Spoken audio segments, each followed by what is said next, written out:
Et je vous ai entendu, Madame l'ambassadrice, mais quel culot de venir ici et de défendre ce que votre armée coloniale est en train de faire au peuple palestinien et au peuple libanais. Quel culot de venir justifier vos crimes de guerre et vos crimes contre l'humanité. Où est passée votre humanité, Madame l'ambassadrice, pour venir ici justifier ces atrocités? Parce que vous avez montré des vidéos, vous avez vu ça? C'était au camp de réfugiés de Jabalia. Ce jeune homme qui est ici, ce n'est pas un terroriste. Il est brûlé vif ici. Parce que votre armée a bombardé un camp de réfugiés.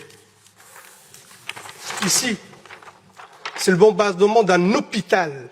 Un hôpital avec des victimes civiles.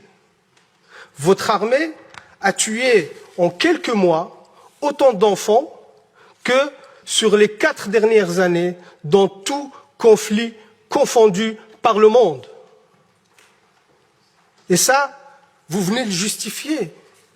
Est-ce que quand vous tirez sur des enfants, quand vous tuez des enfants, des femmes, est-ce que c'est ceux-là qui vous terrorisent? Aujourd'hui, c'est ceux-là que vous appelez des terroristes et que vous luttez contre. Quand vous bombardez le peuple libanais par du phosphore qui est interdit par le droit international, c'est pour lutter contre le terrorisme.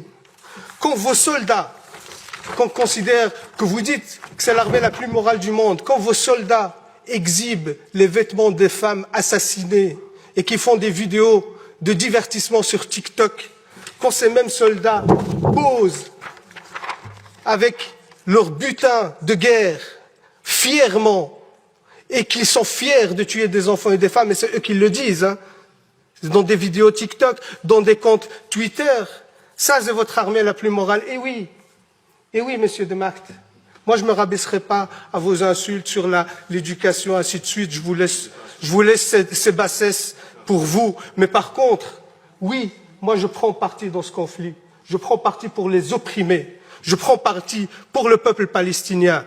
Et ça vous a tellement agacé que je brandis le drapeau palestinien dans cette commission. Je vais le refaire, monsieur de Macht. Ce peuple a le droit d'exister, a le droit à sa liberté. Ce peuple a le droit à son indépendance. Ce peuple a le droit à la dignité. Et vous les combattez. Vous faites un nettoyage ethnique. Vous faites un génocide contre le peuple palestinien sous prétexte de lutte contre le terrorisme, alors que c'est vous, l'armée la plus terroriste dans la région. C'est vous les vrais terroristes. C'est vous qui colonisez la Palestine depuis 76 ans. 76 ans. Il n'y avait pas de 7 octobre depuis 76 ans.